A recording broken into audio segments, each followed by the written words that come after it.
Hey, everybody, friends. Happy Wednesday. Happy Inauguration Day. Alan Weber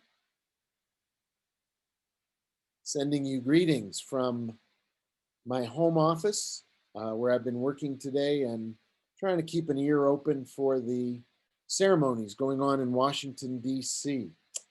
Uh, Quite a moving day, a day of great ceremony, a day of great solemnity, and also a day where we heard the new president speak about unity and speak about the need for disagreements not to lead to anger or hate or behavior like we saw at the nation's capital on January the 6th, where a mob attempted to overturn our democracy.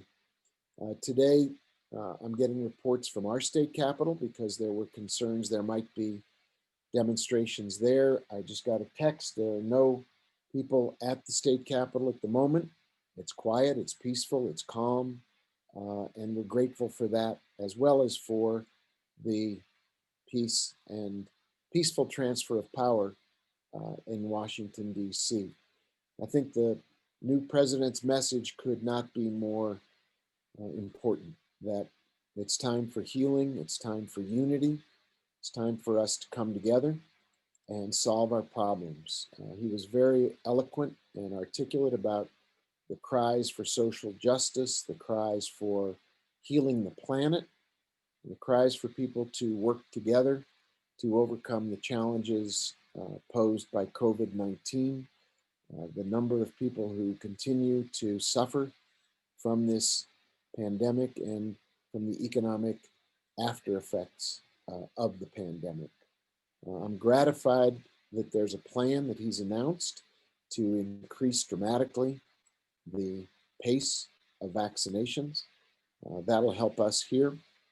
If you have not been vaccinated and you want to get your vaccination, get on the register that the state has set up. I'll tell you in a few minutes how you can do that. Make sure to continue to wear your mask, wash your hands, practice physical distancing so we can see the numbers continue to decline. We have seen over the last few days, the trends are moving in the right direction. I have some numbers here. Yesterday, 28 new cases. The day before that, 38 new cases. The day before that, 50 new cases. The day before that, 69 new cases. So we are on a slope down toward where we want to be. We want to go from being in the red as a county to being in the yellow to being in the green. The more we can bend the curve of new cases, the better off we'll all be. The sooner we can resume economic activities, eat at a restaurant that we love and want to go back to and patronize with our local dollars, we'll be able to shop with confidence. We'll be able to resume some of the things that we really cherish about life in Santa Fe. The point that the president made before I leave that topic about the better angels of our nature, the idea that we really are, as a country, good and great and generous people, and that when we act together, we solve our problems together. We can disagree without being disagreeable. We can come to common understandings based on the values that we share. That's what we need in America. That's what we stand for here in Santa Fe. It's part of what the chart process will bring us going forward. But more than that, as we together get COVID under control, reduce the spread of the virus, get vaccinations into our arms, we'll be able to resume the kinds of lives that make Santa Fe so special, with the activities in the summer, with our film and art and culture, with our families and our community, with outdoors. We really look forward to that. So there is a light at the end of the tunnel. We're just not there yet. A couple things to remind you of. If you have not yet downloaded the Novid app onto your smartphone or device. NOVID is the app that will act as a kind of a early warning system for whether or not you are in the vicinity of someone who is tested positive for COVID. So please download that app. Please, if you're interested in a test for free at home, you can get a test home kit, learn.vaulthealth.com/NM. If you are covered by insurance, your insurance will pay for the Vault test. If you are not covered by insurance, the state will pay for it. So it's a very simple home test. You don't have to go into a medical facility. You simply get the kit at home and mail it in. You'll get the results of your COVID test. It's a good way of knowing in the privacy of your own residence whether you might be suffering from COVID. If you're interested in the vaccine distribution system, the state has put up a COVID vaccine dashboard. It's cvvaccine.nmhealth.org/public-dashboard.html. That's a long URL, but if you just go onto your browser and look for COVID-19 dashboard, I think you'll probably get a link right to it. Right now, we're in phase 1B of vaccinations. There is a number you can call if you're unclear on whether you are in phase 1A, 1B, 1C. There is a call center you can phone, 1-855-600-3453, 855-600-3453. You can register to be vaccinated, cvvaccine.nmhealth.org. Get your name on the list. When it's your turn, you'll get a call. They ask you to come in, show up, get the vaccination, and begin the process. It is the single most useful thing any of us can do. More than 500,000 of our fellow New Mexicans have already registered, and we are looking forward to announcements coming out of the new Biden administration as to how they're going to accelerate the pace of vaccinations. They've made a commitment to do that, and they will be spending probably the first 30 days or so of the new administration getting those pipelines in order and pushing out the vaccine. Apparently, the federal government awards more vaccines to the states that have gotten vaccines into our arms at the fastest rate. Last I checked, New Mexico is ranked number 18 in the country, and the more we put into our own arms, the more vaccine the federal government will send us. So please register and get your name on that list. There's a lot of other things going on. The state legislature is in session for a 60-day session. That's exciting. It's going to be a little different because of COVID, and so they're operating at a distance. The city of Santa Fe has a list of requests from the legislature, things we're supporting, some having to do with revenue that we could commit to affordable housing, some capital projects we want more dollars for, including for the Southside Teen Center, for the airport, support for infrastructure at the Midtown campus site, the College of Santa Fe, as well as a list of projects in neighborhoods around the city that amount to probably more than $500,000 of requests to upgrade infrastructure in all parts of the city at the neighborhood level. We'll be lobbying for that. We'll be lobbying to get support for our firefighters to get their proper PERA allocations. We're looking to see if the legislature will legalize, regulate, and tax recreational cannabis for adults. So there's an agenda of things that the city government has gone uh, on record as being in favor of. Please track the legislature, watch its work. Please do send letters to your own elected state senators and state representatives to let them know how you feel about these important issues.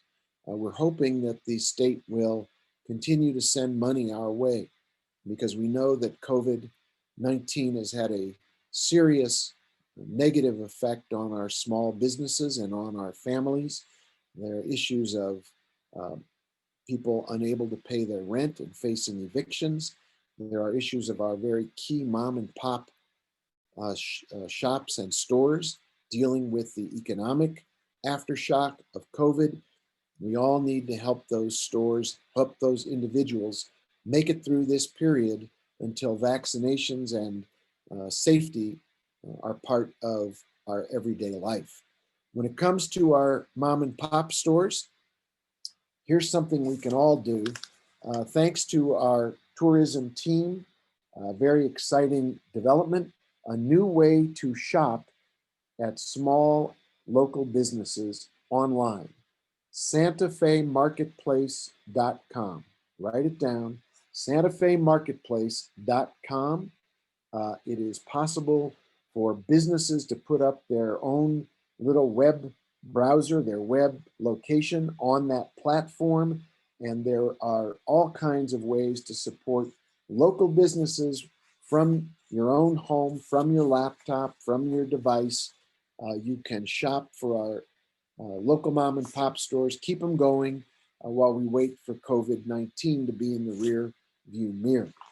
Another great new development, there is our own local talent, musician, uh, comedy star, Carlos Medina has a COVID safety video encouraging all of us to do the right thing when it comes to wearing masks and staying physically separate. You can see this really fun public service announcement at the city's website, santafenm.gov. Simply click on the Arts and Culture Department, and Carlos's new fun PSA, a video featuring him in many different roles, will pop up. Share it with your friends. He's such a talent.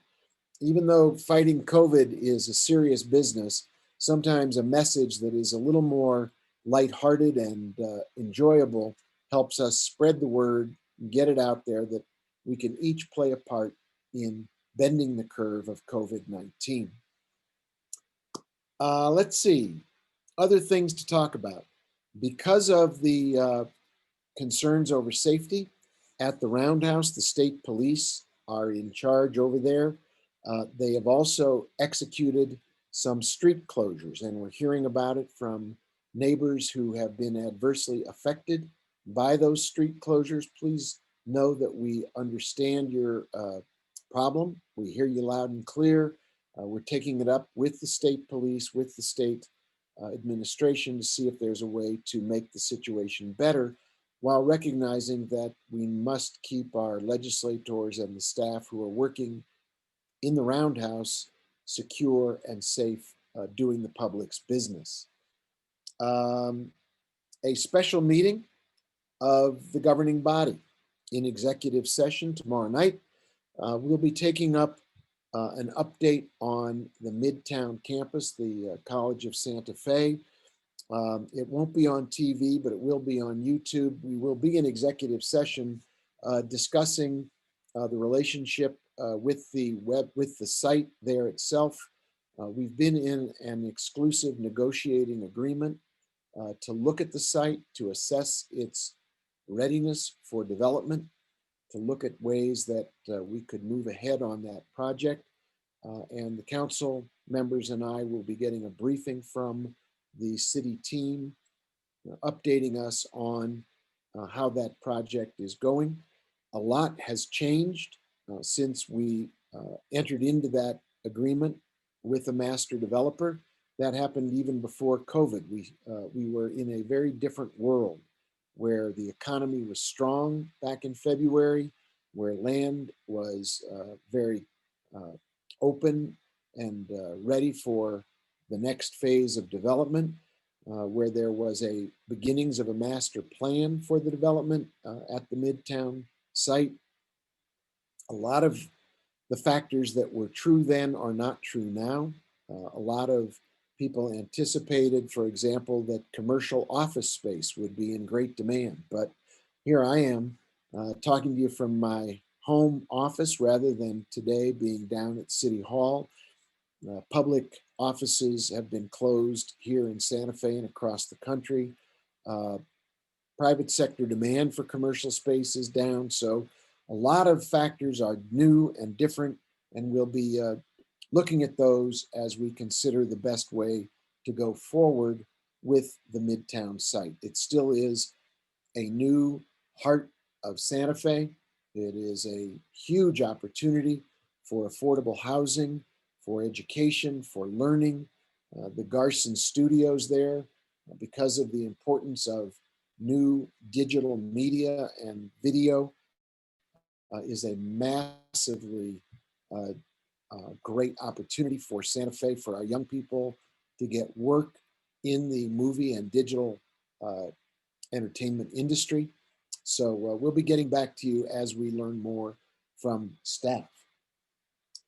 A couple other things to mention.